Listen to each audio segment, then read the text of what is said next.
এই গাছটার নাম উলট কম্বল গাছ। তো এটি সচরাচর রাস্তার ধারে পাওয়া যায় বা বাড়ির চারপাশে কিছু কিছু গাছ পাওয়া যায়।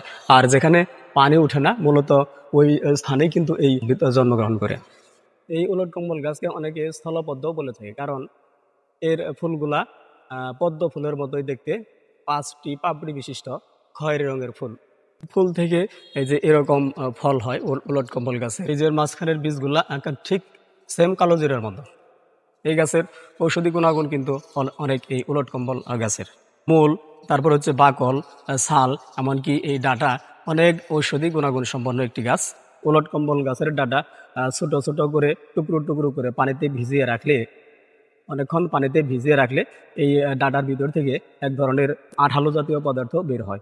আর এই আঠালো জাতীয় পদার্থগুলা শরীরের বিভিন্ন রোগের ঔষধ হিসেবে ভেষজ চিকিৎসায় ব্যবহার করা হয়।